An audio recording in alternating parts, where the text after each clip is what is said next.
What's up everyone, I'm Bills. Welcome back to my channel. Today we are picking back up with Planescape Torment. So, real quickly, just wanted to let everyone know that, try as I might, I cannot enter the Foundry. I looked up everything that I could. That receipt that I'm supposed to get from Guildspur, just don't have it. Game won't give it to me. I don't know what to do. So, I'm just going to skip the Foundry until the game makes it possible for me.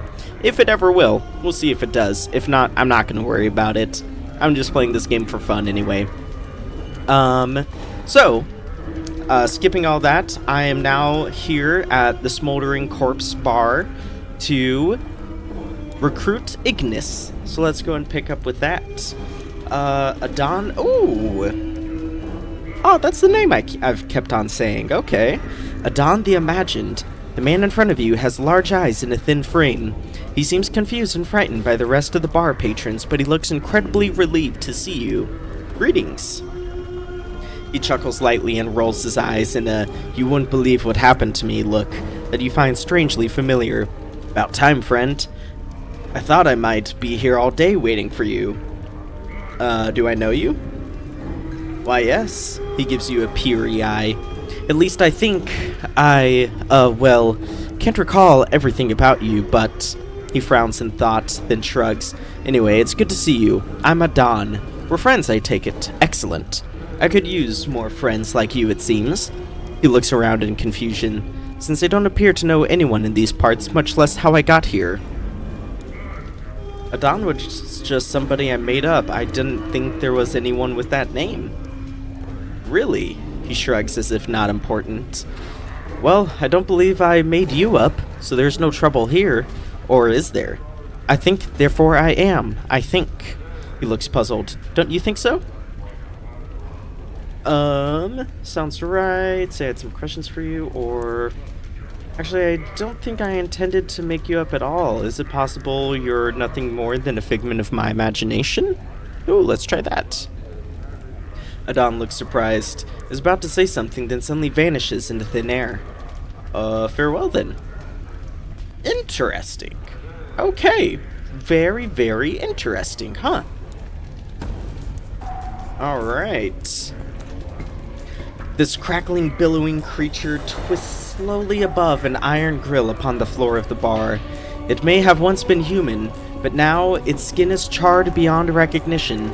Streams of fire form a wreath around the creature's body, and the flames lick at the few remaining pockets of flesh, causing them to bubble and run like wax down the creature's skeletal frame. Yep, there we go. I wonder if this decanter of endless water will do something. You tilt the decanter over the grill and begin to pour. A small stream of ice blue water pours from the decanter and touches the flames of the grill with a violent hissing and a rush of steam. As if in response to this challenge, the decanter seems to lunge forward, falling onto the grill and shattering. By the hells! Woohoo! 5,000 XP! Hissing billows of steam and a furious crackling noise rushes from the grill, spilling over you and forcing you to cover your ears and turn away. There is a scream, a cackling, a terrible sound like 100 buildings burning, people screaming, their screams being cut short by the roar of flame and melting flesh. Cover your ears, block out the sound. As you put your hands over your ears to block out the sound, you feel a stickiness on your hands. Like hot cheese or candle wax, your ears are bleeding from the sound. You draw your hands back and see them covered with chunks of melted flesh filled with bloody swirls. Try and get out of the bar. You're about to run from the bar, anything to get away from the sound, when suddenly all falls silent, except for a jagged crackling coming from the grill. You turn. On the grill lies the decanter of endless water, now nothing but shards and steam.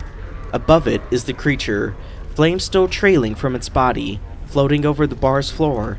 It is staring at you, its eyes flickering like two torches. I know you. Yes. Ooh, it's got some voice acting. The creature's face splits, charred flesh peeling from its jaw so that it might speak. Yes.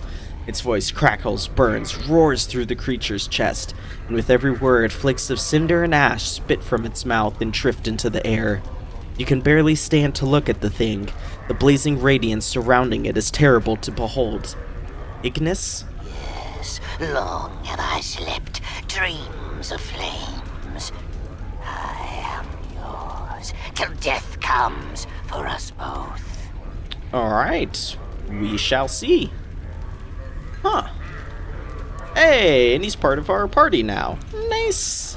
Okay, so I want to talk to him. Flames curl around Ignus's throat, and a tongue of flame streams from behind his blackened teeth. Yes. Okay, awesome. Okay, so having heard Rikuin's tale, ask him Utatin. Okay. Here we go. Ignus, I spoke with a storyteller in the Hive, and he mentioned that someone taught you these things. Who? 10,000 XP, there we go. Of learnings and teachings you know. Gouts of flame erupt from Ignus's mouth in a horrid semblance of laughter. You have always taught Ignus. Ignus, master, you were. Me? Are you sure? Updated my journal. Ignus's voice drops, and the crackling of the flames dies. Yes, it is the only reason Ignus obeys you. Flames arise around him in a crackling spiral. Till death comes for us both. Your words to me, to your student Ignus. Ignus has not forgotten, master. Ignus, it must have been long ago when you learned the art. Are you absolutely sure it was me? Or, Ignus, if I was your master, can you remember anything about me? Ooh, is there anything that I'm supposed to say? This one. Ignus hisses, and for a moment his features flicker. At first you think it's the flames, but it's not. It's the flickering of memory. Surrender to the memory. The crackling of Ignus's flames subsides, lessening as the charred bones of Ignus's body fold up, twisting into itself until his limbs lie motionless, becoming a stack of wood within a huge iron fireplace. You are staring into a fire, burning brightly within a vaulted room. The fire crackles and spits embers onto the stone floor. Motes rising from the fireplace. Faintly from the darkness behind you, you can hear the rasp of someone breathing. I can hear you. Step into the light. There is the shuffling of sandals, and a frail youth steps into the edges of the firelight. His wide black eyes catch the flames and mirror them. He is nervous. You can hear his muscles shaking, his voice trembling, just enough to increase your irritation. Forgive my intrusion, master. You have already intruded, supplicant. You did so with intention. I will hear it now, then you will leave me to my thoughts. Sorry if you can hear that. One of my cats is playing in the background. The boy takes a deep breath and glances at the fire. Master, I dreamed of flames again last night. They felt real, and you said that we were to come to you if it was a dream, nothing more. Now leave. The boy does not move. His brows draw together, and slowly he displays his hands. The flesh around the fingers, blackened, burned. How did your hands come to be burned, supplicant? I awoke, and my hands were as ash. The boy meets your gaze. He is still trembling, faintly, but there is an eagerness in his voice which angers you. I dreamed I soared above the earth, and the ground and sky were as fire. Sorry. The world itself was so bright that it hurt to look at it, master. And when I awoke, my hands, they were burned, as if I had held a flame within my hands. You lie, supplicant. You have come to me with a story, and now you are in danger of angering me. No, master. The boy's face glistens with the sweaty sheen of fear. No, upon my life, I do not. You burned yourself with a candle, supplicant, or thrust your hand within one of the pyres in the vault of currents. Now you come to me and tell me a dream burned you. I tire of your lies. The boy falls silent, and to your surprise, his face clenches in anger. No. Sorry, I'm very tired. It's a work day for me. I'm always tired on my work days. But we play anyway. I do not lie. It was the dream that burned me, Master. As you said, it might... If we felt the power stirring, they were your words, and I came to repeat them to you and tell you they are true. He holds up his hands. Look, Master. Grab his hands. Before the boy can react, your hand, huge in comparison, lashes out, crushing his burned hands in its grip, and the boy screams, echoing in the vault. With a snarl, you hurl him to the ground in front of the fireplace, and there's a sharp crack as his knees strike the flagstones. Look until those flames, supplicant. Raise your head. Look. The boy is shuddering from the pain from his knees. You watch tears blur his eyes as he raises his head to look into the fireplace. The flames cast his face in a red, gaunt glow. Is that what you wish to hold, supplicant? Is the shaping of flames what stirs your heart? Know that flames can burn, and if you would learn their power, you must suffer their touch. The boy is silent, staring into the flames. He seems mesmerized. His tears have dried in the heat, and the shaking is gone.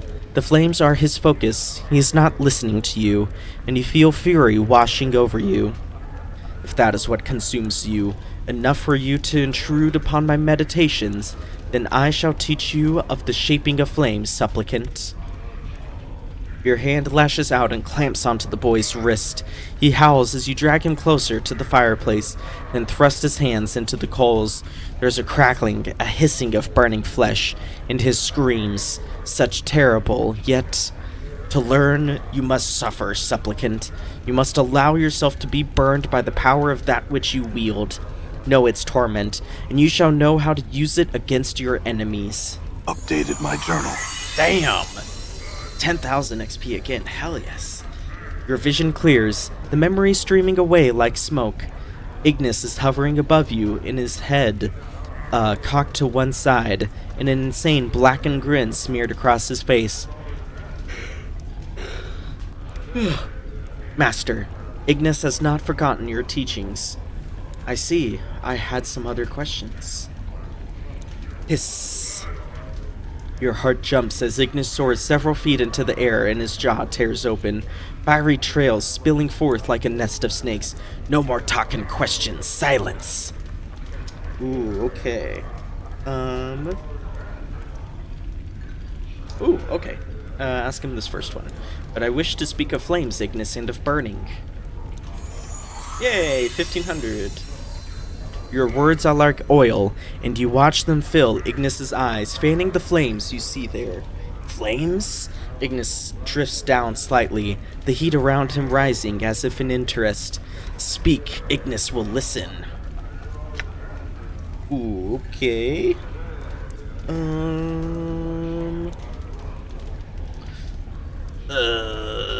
What happened to you to make you this way? Sure you burned down the alley of dangerous angles. What were you doing in the smoldering corpse bar? Ignus, are you sure your teacher was me? Ooh, let's do this one. Ignus, about your teaching about the torments I suggested you to, I'm sorry. Flames, no torments. Ignus slowly turns, twisting above the ground. He may have heard you, but you don't know if the words meant anything to him. Ooh, okay. Are you sure, supplicant? I wish to speak more of flames and burning. At least I tried. Are you sure, supplicant? Ignus stops instantly, and he whirls on you. New flames bleeding from his chest and skull in a horrid crackling mass. It's like a nest of flaming snakes suddenly erupted from hidden recesses on Ignus's body. Supplicant no more is Ignus. Speak such again, and Ignus will burn you. Ooh. Never mind then, Ignus. We'll speak again later. In knowing the teachings of Zerthamon, I have become stronger. Hey, way to go, Dakon. My blade has shifted. Alright, way to go.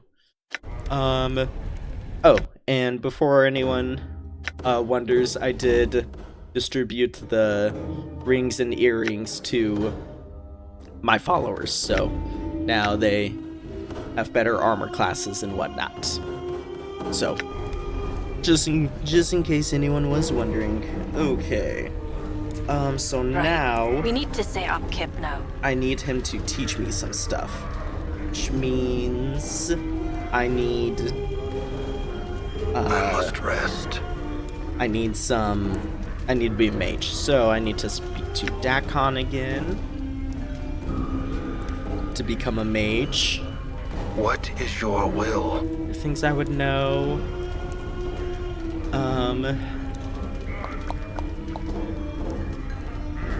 Can I talk about your teachings? Just to give a... yeah, that one. Very well. Alright, let's move on. Okay. Now that I've done that...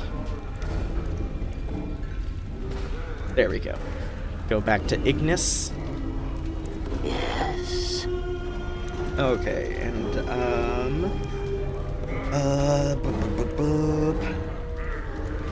talk to Ignus, ask him to teach you some of his powers. Okay.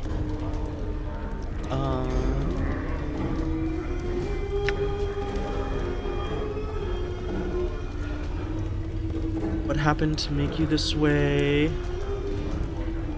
This way, a small pocket of flesh on Ignus's cheek pops and runs in a steaming trickle down his jaw. This way, Ignus always was.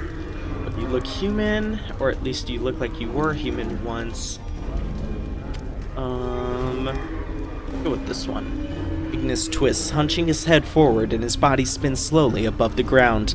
The effect is much like a fiery whirlwind, thermal streaming off his body and distorting the air around him.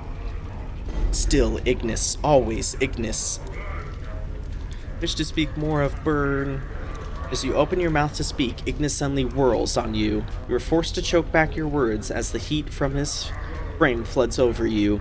Ignus, might you be sparks and bodies always seeking to rise. Sparks and bodies? What do you mean?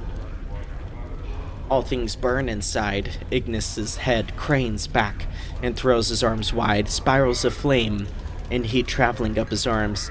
Only need to be kindled with flames to become Ignus, so might you have been Ignus. Actually, if you end up trying to kindle the flames within people, you usually end up killing them. You're saying everyone has potential to become like you with the right spark. Let's go with this one. Yes, Ignus grins, cocking his head to one side, ashes falling from his skull and being swept up in the flaming wreath that surrounds him. Alright, wish to speak more of burning in flames.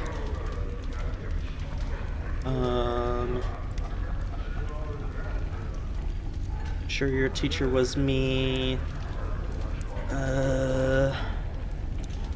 Absolutely sure it was me.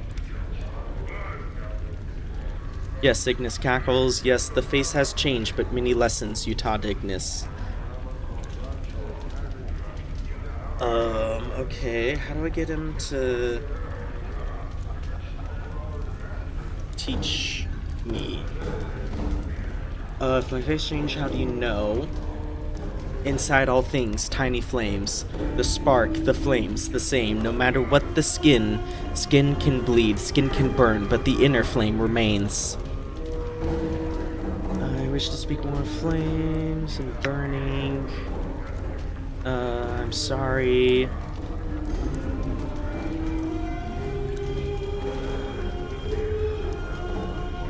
Sure.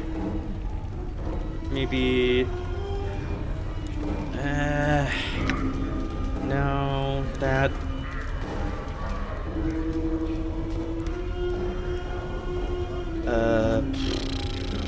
this one, I guess. Okay, maybe we're getting somewhere. Think you could chain Ignus. The flames around Ignus swirl like a cloak, then fan outwards as if seeking to caress you, kill you, turn you to ashes. Ignus can. For now, Ignus follows, but threats anger Ignus. Actually, Ignus, you couldn't stop me. You could burn me, but I'd keep coming at you until you were kindling, so enough with the threats. There's a crackling in the air, and Ignus cocks his head slightly as if studying you, then hisses. Flames will burn the immortality from you. You are not safe from my flames. How did you know I was immortal? You are not immortal. Ignus can kill you. Scatter your ashes to the winds. You watch as he flings his arms wide and a heat pours from him. So powerful you are forced to shield your eyes. There is a great roaring as the air flees past you, being drawn into Ignus. Ignus, stop the... As you try and shout at Ignus to stop, the tide of heat turns back upon itself and a blazing heat washes over you.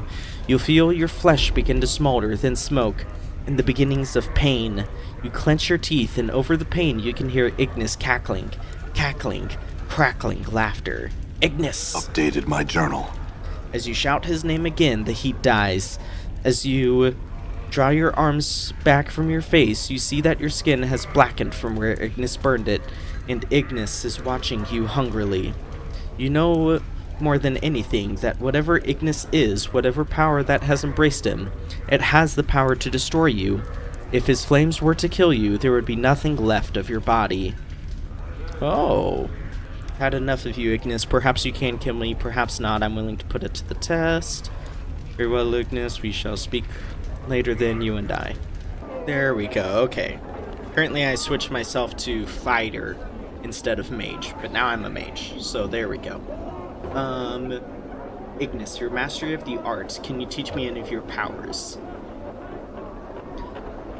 Ignus once knew much, no longer. Ignus burns. In suffering, Ignus learns.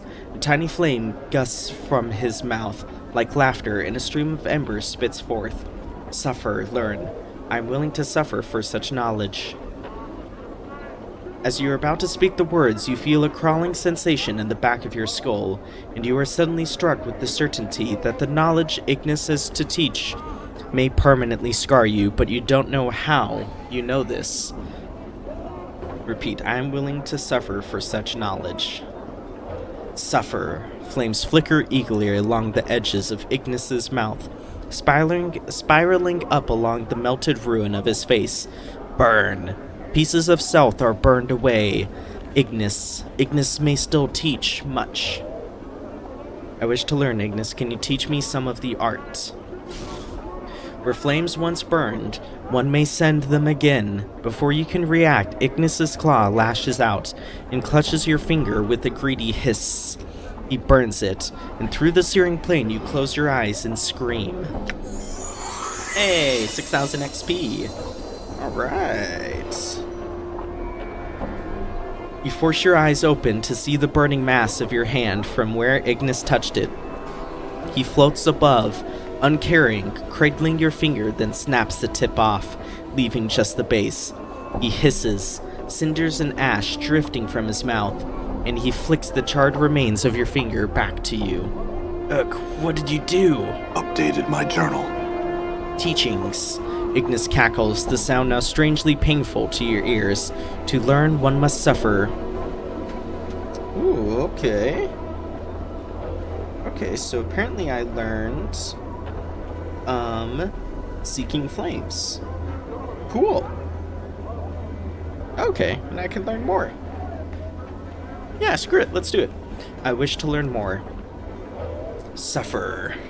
Alright, does all that. Teach me.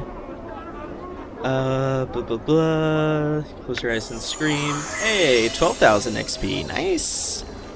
Ooh, max XP minus 3. Ooh. You force your eyes to open to see the burning mass of your hand from where Ignus touched it. Only a blackened stump remains, twitching, blood streaming from it. Steaming from it. Ignus seems oblivious to your pain. His attention is devoted to your severed hand, which he is holding, admiring it like a trophy. Ignus, give me back my hand. Ignus ignores you. You watch as flames from his hands encircle your severed hand like a wreath, slowly burning the last remains of flesh from it, like a sculptor, until only the fused bone remains. He gives a long, low hiss, then flings his creation back to you. You manage to catch it in your remaining hand. You notice the flesh of your severed hand is re-knitting itself, slowly, painfully. It looks like it's regrowing. Oh, cool. Then not even a worry. What did you do? Updated my journal. Teachings. Okay. And let's do it again. No more pieces of self are burned away. Ignus, yet no more shall Ignus teach. You need pieces of me in order to teach me. What about my eyeball? Oh, my eyeball and my intestines. Screw it. We've already gone this far. Hey, another 12,000. Ignus lashes out again, his finger like a spear, but he doesn't strike for the eye that you can remove. Instead, he impales your other eye. There is no pain for a moment, only surprise.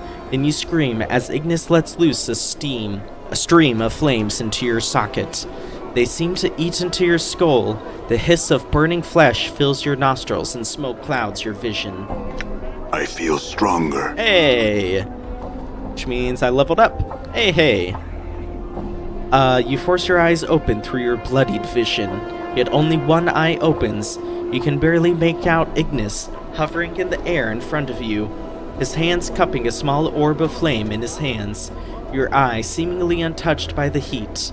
As you watch, his hands cover the eye, and you feel a second burning pain in your eye socket.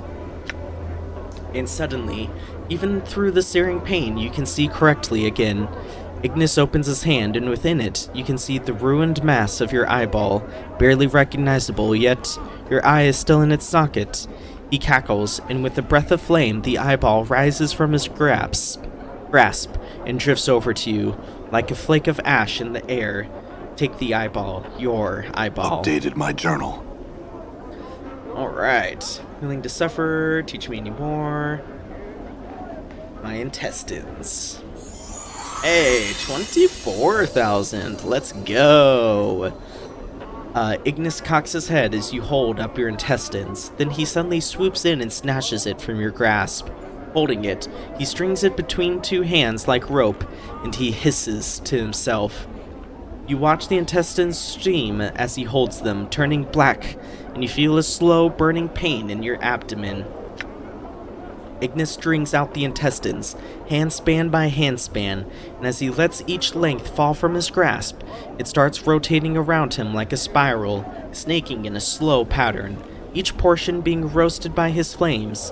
There seems to be some dancing pattern to the way the flames are touching the strip of intestines, slowly blackening them, until it looks like a long string of charred meat.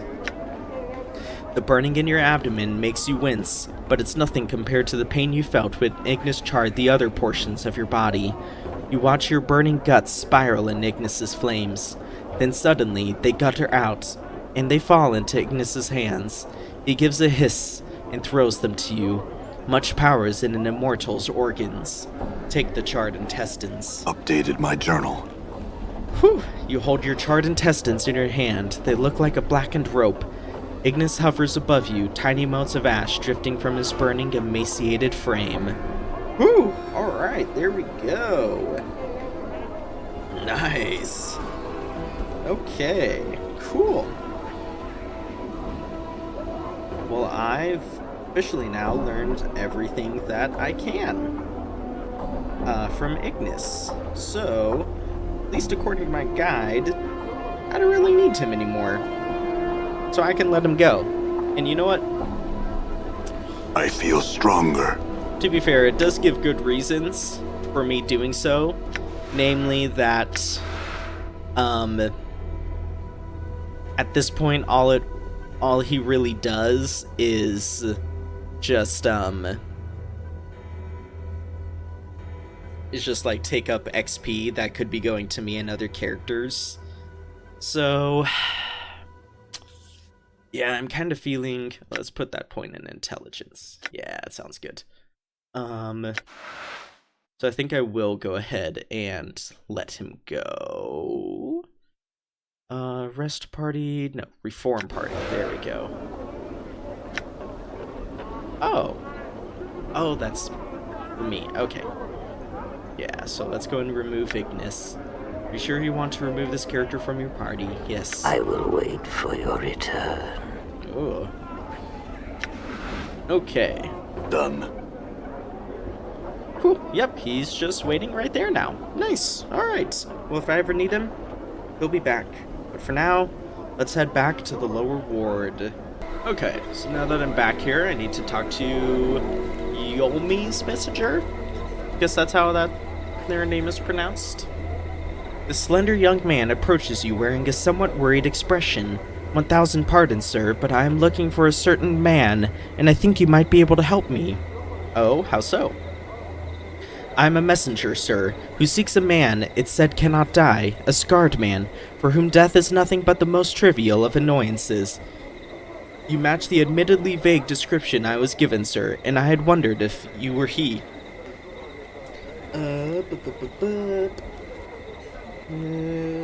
Yep. Yes, that's me. He nods, then bows deeply to you. A message for you, then, sir. Mistress Yomi of the House Surma, a lady of high standing, has sent me. Mistress Yomi would meet you in the Civic Festhall, where she would make a proposal, of which I know nothing to you. Should you choose to seek her out, she wears green silks, trimmed with gold, and has hair the color of blue steel. That is the extent of my message, sir. Farewell. Wait, where's the Civic Festhall? Updated my journal. In the northeastern corner of this part of the Clerk's Ward, sir. 'Tis a large structure, and should be easy to spot. Farewell now, sir. Farewell. Cool. Alright, let's head to the Civic Festhall then, which I'm guessing is this. Sure looks like northeastern part of this section anyway. Let's head there. Let's head there and check this place out. Okay. Oh, hold on, though, before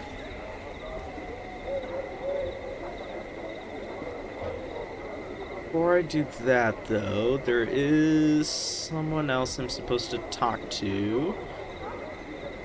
Maybe back here? I think I totally missed it. Yeah, here we go. Eli Havelock. Need to speak to him. Okay. The narrow-eyed, sharp-faced man is scanning his surroundings with a look of vague disinterest, pausing occasionally to look down and pick at his fingernails. Despite being clothed in silk and velvet finery, he manages to look unsavory and more than a little dangerous. Greetings. This man looks your way. His eyes are dark slits, like narrow stab wounds beneath his brow. His voice is low and gruff despite his slender build. Pike off. Okay, so...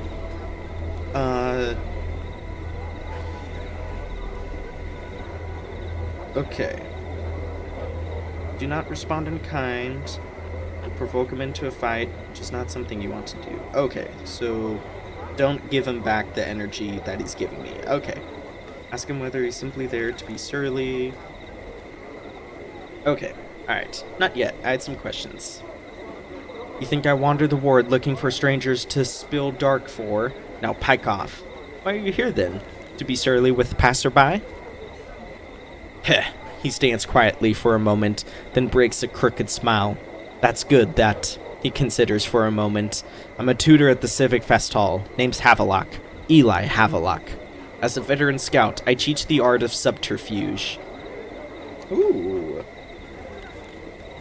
Ask him whether he can train you. Alright. Could you train me? Eli frowns sourly. I don't know. I've had enough of teaching petty pickpockets and curious sensates for the time being. Almost to himself he mumbles. Not sure why I agreed to do it in the first place. Okay, if you have 14 wisdom... Pretty sure I do have 14 wisdom. I'm almost certain I have 14 wisdom. Actually, I think I have higher than 14 wisdom. Even better. Persuade him to teach you. Okay. Perhaps because by teaching others you make them aware of your own skill. Ooh, yeah, let's go with that.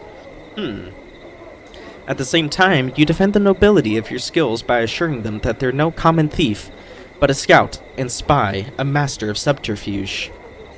Eli nods, mulling over what you said. Aye, there's no denying it. It's sort of sorry, though, when you look at it that way. I don't think so. Those of your trade are often misunderstood, thrust unfairly into the same category as footpads and brigands. There's nothing wrong with dispelling false notions. Heh, right again you are. Gives you a friendly punch to your shoulder. Thanks, Blood. He suddenly looks off into the distance. Well, enough wasting time out here. I'm heading back to the Festhall. If you still want to train, that's where you'll find me. Perhaps I'll see you there, Eli. Farewell. Hey, nice! 12,000 XP! Let's go! Now, it's only being divided up between 5 people, so that is super nice. Okay. Alright. Right. We need to say up Now, I head to the entrance, but don't go in yet. So now I need to talk to Salabesh the I must Onyx. rest. Which is right here. Perfect. This guy is called the Onyx. Okay. This tall, thin man, dressed in heavy crimson robes, has sharp, pinched features. He bows regally as you approach him. I am Salabesh, oft called Salabesh the Onyx, future mage tutor for the Civic Festhall. You've business with me, I take it? No, just some questions. About what? Not the ward and the like, I hope. Plenty of more common folk could answer such questions, and I'd just as soon direct you to one of them. Why are you called the Onyx? A long tale, which I'll shorten to save my breath. In my youth, I was once called Salabesh the Golden, for I was said to have a heart of gold, small, hard, and yellow. Well, I cursed the fool who started that, so that he could only speak from his arse and defecate through his mouth. Ugh. Ugh. Gross. The Onyx appellation, along the same lines as the Golden, though admittedly somewhat less clever, soon followed. In any case, I'm a much kinder fellow now, far less prone to laying curses and the like. I'm not certain if I deserve the name any longer.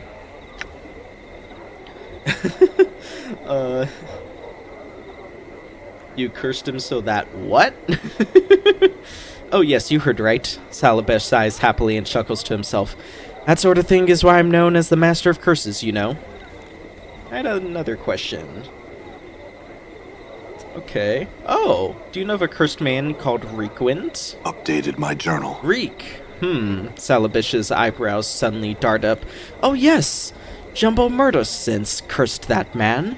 If I recall correctly. Why? Seeking to get his curse undone? Good luck. Only Jumbo can do that, you know. Where would I find this Jumbo Murdersense? Within the Civic Festhall, I suppose. A short, portly fellow with a leering smile. Never speaks, so you'll be hard-pressed to get anything out of him. Ooh, okay. I had another question.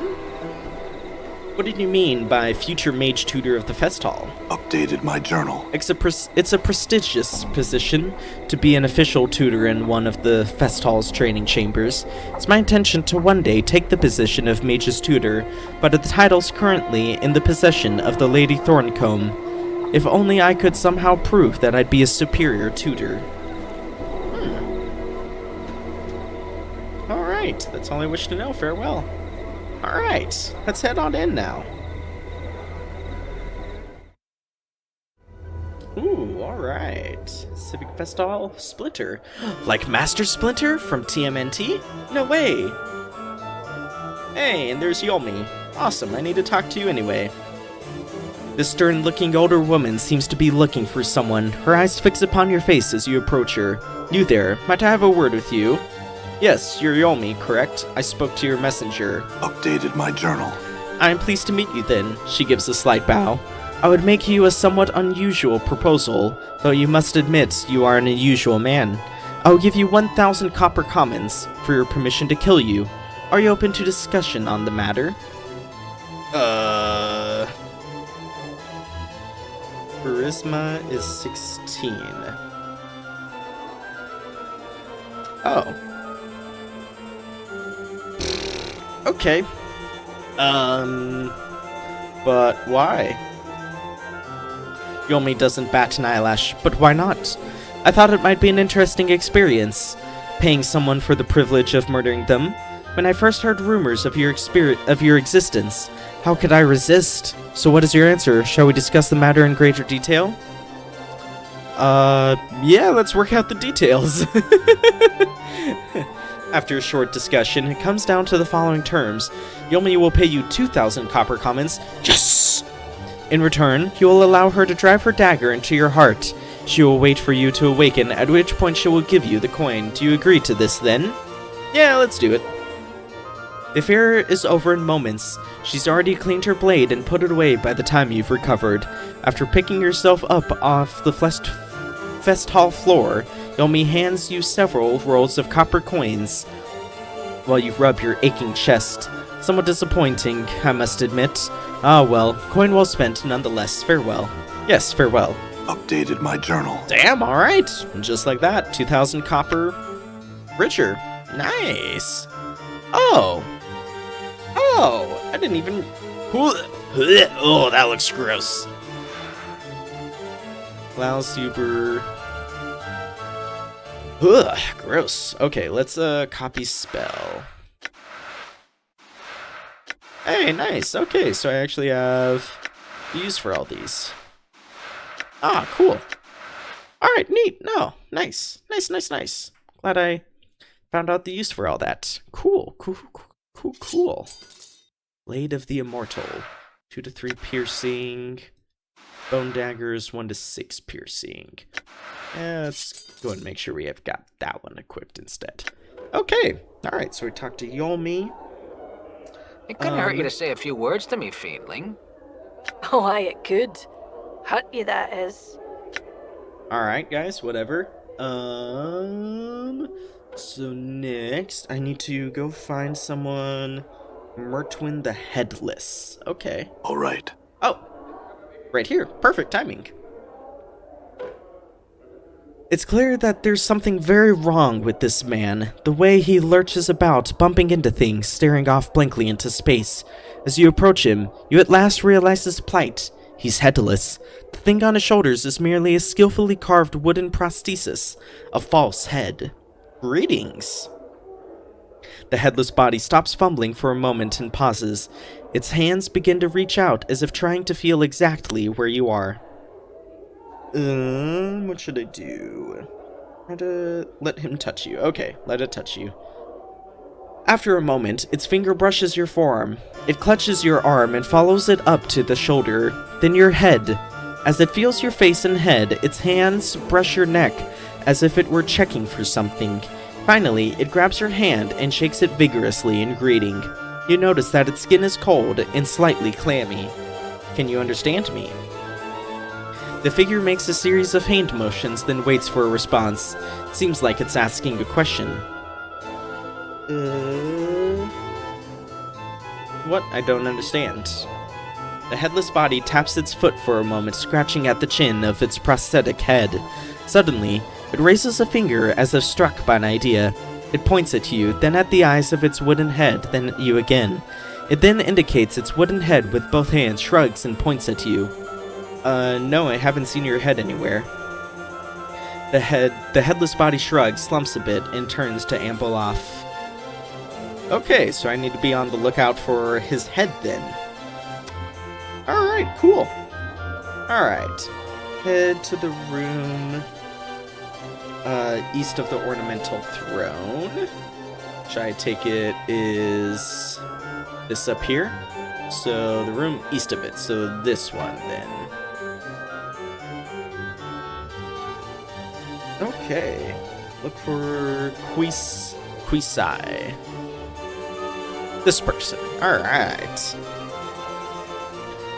This is a life-sized granite statue of a gentleman standing with his arms at his sides, eyes closed. It is of excellent craftsmanship, exquisitely detailed and incredibly lifelike. So much so, in fact, that you find yourself wondering if it's really a statue at all. Touch the statue. You touch the statue and find that, while the clothes that adorn it are of gray cloth rather than rock, the skin is as cool and hard as granite. Huh. Interesting. Strike him. Okay, strike the statue. As you make to strike the statue, its eyes flash open and it catches your fist in an iron-hard grip. Narrowing its cold gray eyes, it speaks with a voice like two boulders grinding together. Sorry. Why would you strike Quisai?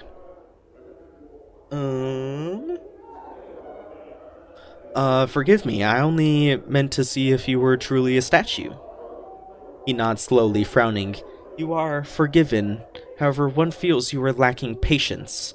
Perhaps. I had some questions. The statue remains as silent as ever. Hello? My questions?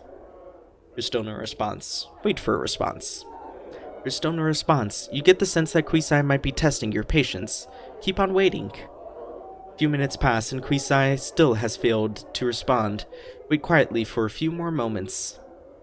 The statue's eyes open. He gazes at you with cold gray eyes. He speaks ponderously with a voice like two boulders grinding together.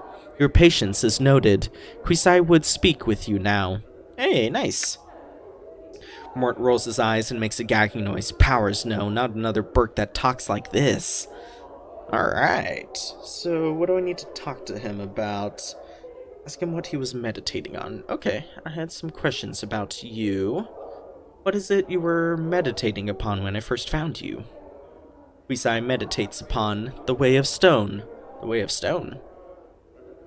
Quisai nods. A philosophy, a method of combat. With it, Quisai seeks to achieve invulnerability. Invulnerability? You'd be unbeatable in combat. Yes.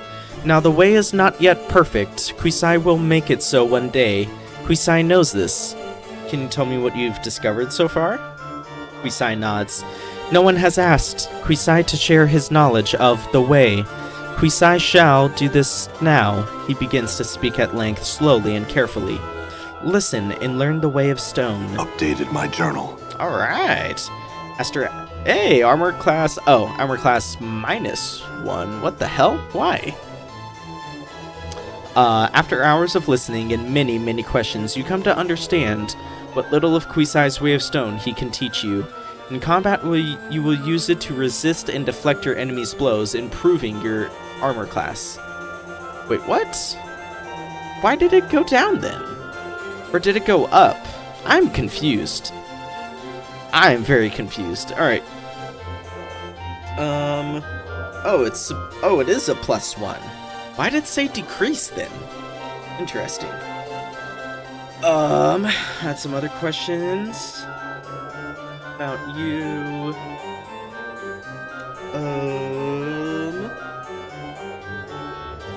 What do you do here? Quisai meditates. Quisai also trains others in the arts of combat. Oh. Can you train me? He looks you up and down, making a deep rumbling noise. Slowly, he holds up his hands and breaks off one of his fingernails with a sharp crack. Quisai would see you break the stone. He hands you the shard of living rock. Okay, yeah, break the stone. With some effort, you snap the shard of rock in two. He takes the stones from you and places them in his mouth, chewing them to dust with a harsh crackling sound. Quisai finds you physically suitable. Quisai would now ask, why do you seek training? To defend myself, right? Yes. Quisai finds no need for melee then. What do you mean? Quisai means to say that there are many ways to do these things. One may steal an opponent's weapon, leaving him defenseless. But the battle must still be fought. To only rely on theft is a mistake. After a time, he nods. One may hide. If one cannot be seen, one cannot be attacked. One is invulnerable. But no thief has mastered stealth to such a degree, and some foes cannot be hidden from. Your scent or very thoughts will give you away. After a short wait, he nods. Mighty spells can smite many foes more quickly than any blade. Mages are like a flask of flaming oil, powerful but when spent nothing. They are physically deficient. Their spells merely crutches against this deficiency. When one's sorcery is spent, the core of combat still remains. Ooh, 10,000 XP, nice! He smiles slightly, making a deep rumbling sound in his throat. Quisai finds you fit to teach. Meet Quisai in the training chamber. I'll be there shortly. Updated my journal. Okay.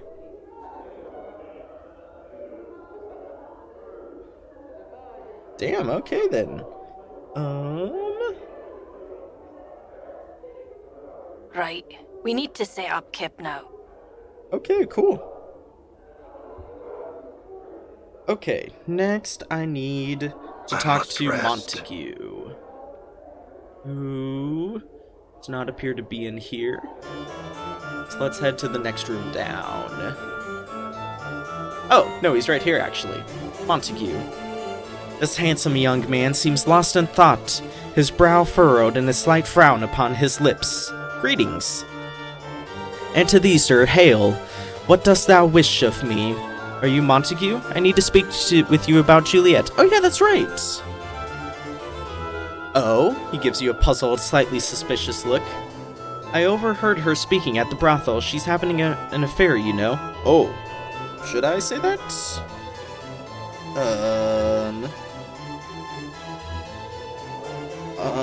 Yeah, actually, that is what I should do. Okay. Thou speak falsely. I would have thee present me proof before I took thy claim as true. I also found these letters. Here, read them. He takes the letters and reads them over. Alas, 'tis true. She has found another who loves her passionately. Ah, heartache is a sensate's fate, I think. I shall move on to another love and let this other suitor have her, considering the passion of his words. Oh, that's right! Yeah, that's right! Yeah, it's all supposed to be a ruse. Give him... Afterwards, cut the fellow some slack. It was a ruse. Yep. Wait, this was all a ruse. Eh? What is this thou speak of? She's trying to trick you into being more passionate. Hey, 5,000 XP! And why did she not simply say something? Don't think it really occurred to her. This way may have been easier for her. Which one should I say? It doesn't look like it matters. Don't think it really occurred to her. Apparently not. So what should be done? Turnabout is fair play, or nothing, I think. Just that he might get his own back. Okay, yeah, turnabout is fair play. I say ignore the chit, act distant and unconcerned, that'll spice things up considerably. Truly? Trust me, kid, start ignoring her, create some friction, leave them wondering, and they'll be clawing all over to discover what the matter is, right, Chief?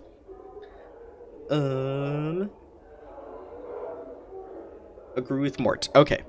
Yes, she'll think something's wrong, and for once, he'll be playing the game rather than being the target.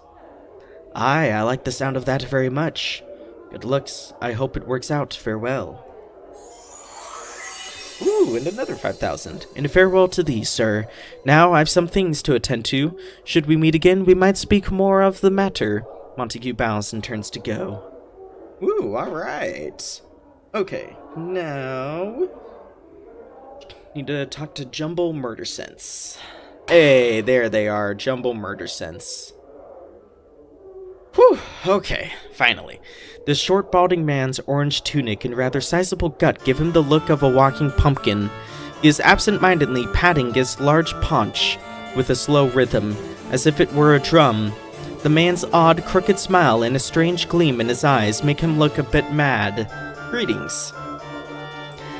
The man gives an exaggerated, flourishing bow and presents a small card which reads only Jumble Murder Sense. Jousitect, Sorcerer. Oh.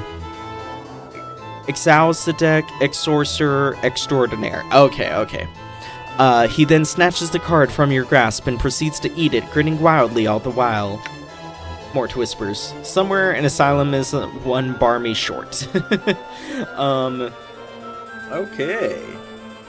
I'd like you to remove Requin's curse. Jumbo pretends not to hear you, instead belching loudly and resuming his belly drumming, his eyes wandering around the Festhall.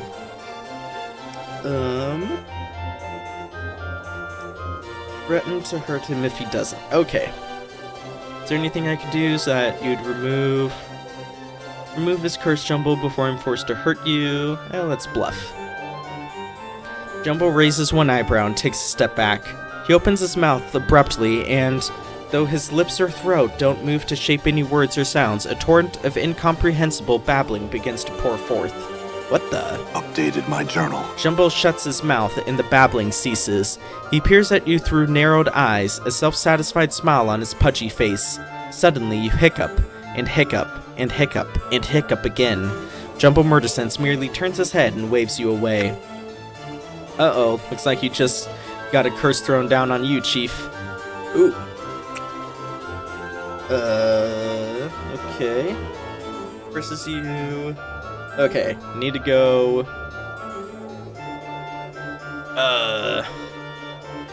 Let's just go, Mort. Okay, so I need to go to Salabesh. So, Grace, you, have any sisters? Thousands. Give me a moment to be delirious with joy. Jesus Christ, Mort. You are too horny for your own good. Alright, so so Salabesh is back outside. Right. We need to set up Kip now. Need to go to him. Okay. I must I need rest. to ask him about this curse. This hiccuping curse that I have now. Oh boy, this is gonna be fun. Excuse me. Oh, there's a hiccup. Okay. Got some questions. You're a master of curses. Perhaps you could help me. Help you, Salabesh sneers, doubtful. Before you can respond, he sighs, shaking his head. Well, perhaps I could. What troubles you then? Jumbo Murdersense cursed me. Jumbo Murdersense, ha! That sputtering mooncalf could never best me. Oh, the battles we used to have, though, Salabesh frowns. But I'm past all that now. No longer my sort of thing, you see. I really don't know what I could do for you. After all, it's his curse. Not the sort you'd find on an item or some such, you know, that you could remove with simple magics. He'll have to remove it, and willingly. Well, could you teach me a curse then that I could use on him? Ooh. Well, I don't normally do that. I keep my curses to myself, you know. And besides, even a single curse would take one a long, long while to learn, more than I'd care to spend on it. Okay, what do I say? Can offer to pay him, or you can question his abilities. Let's question him.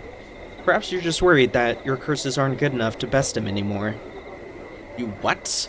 Of all the ridiculous. Now look here, you knuckle-dragging sack of scars. Salabesh the Onyx is the master of curses, and there is no other.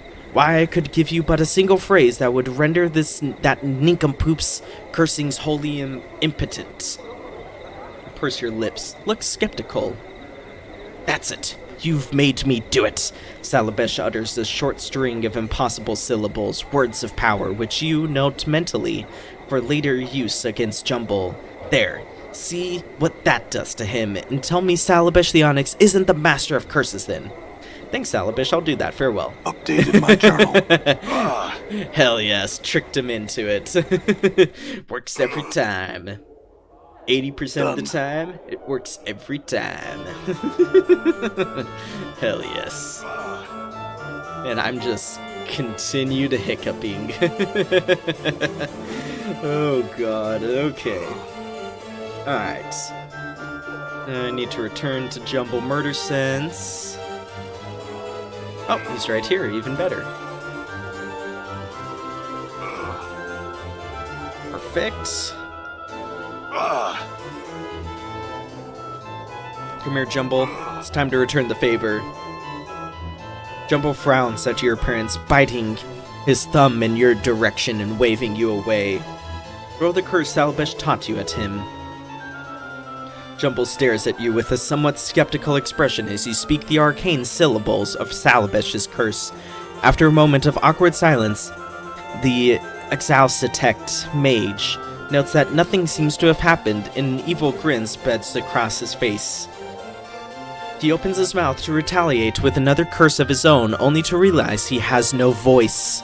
Salabesh's curse has removed Jumble's ability to speak, thereby destroying the Exalcitect's ability to curse others. He clutches at his throat, panic welling up in his eyes. Looks like the tables are turned, Jumble. What do you think will happen when anyone you've ever cursed finds out You can't speak or curse anymore. Jumble drops to his knees, a pleading expression in his eyes. He looks ready to burst into tears. Will you remove the curse you placed on me, and swear never to curse another who didn't mean you harm? Hey, 10,000 XP. Jumble places his hands over his heart and nods vigorously. Very well, I'll remove the curse then. Updated my journal. Jumble sighs with relief as you remove Salabesh's curse from him. He in turn removes his own, and your hiccups finally stop. He then bows humbly and casts his eyes to the floor. I'd like you to take your curse off Reekwind as well. Updated my journal. Hey, and got another 1,000. Jumble nods, pouting, and with a wave of his hand removes Reekwind's curse. Thanks, farewell, Jumble. Woohoo! Oh, I forgot about that. Okay, so now I can go back to Reekwind. But for now, I'll do that later. For now, I need to talk to the Merriman next, who should still be wandering around here, I believe.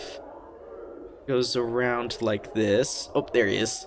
Merriman, stop. I need to speak to you. Talk to him about Delora. Okay.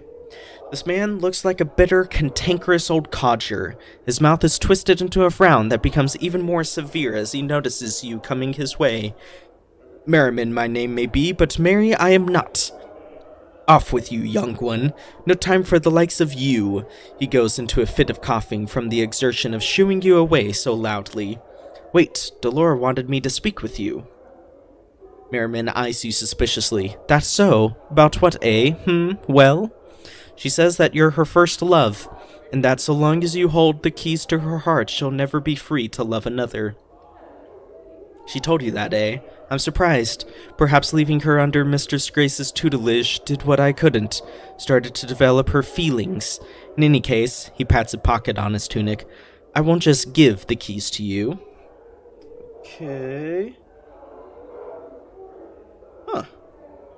Ask him what he wants to learn. And he simply wants... Okay.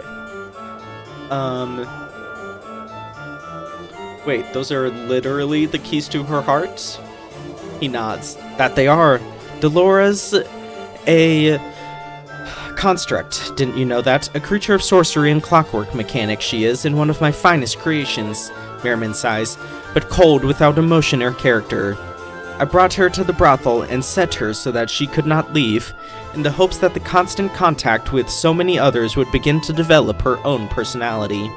The keys are the tools used to set her. She wants them because she feels that they're limiting her personal growth now, I suspect. Then why don't you just return them to her? Merriman scowls. Because I've become a cruel and bitter old man who sees he can get something out of you. Alright, go on then. What do you want? I want to forget. I've lived almost 150 years now, and I've seen every sensory stone I've cared to in this grand hall. I've little time left to live, and am too weak to go out in search of wholly new experiences, so I need to find a way to forget them all. That way I can start again in my final days. So, do I just wallop you in the back of the head, or what?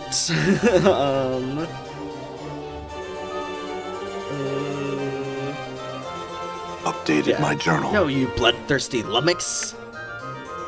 I'll need something, some item, some concoction that will allow me to forget, like a drought of the river Styx, something like that.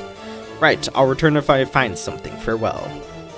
Okay, I'll be on the lookout for that then. Okay, so I'm just gonna go ahead and head into the next area then, because that's what my guide is telling me to do. Don't really want to go out of order of all this, so I'll go ahead and do that, get all set up, and then I'm gonna end it there, because I've been playing for a decent while, and I still need to sleep. But this is fun as always. As always. Done. Let's see, is this the right one then? First room. Okay. First one on the left. Alright, let's head over here then, see if this is the right one that my guide is speaking of. Yes, this is the right one. Okay. Alright, well that's gonna do it for this part. I sure hope you all have enjoyed, because I know I sure did. If you did, then please be sure to like, subscribe, comment, ring the bell, all that good stuff. And I'll see y'all next time.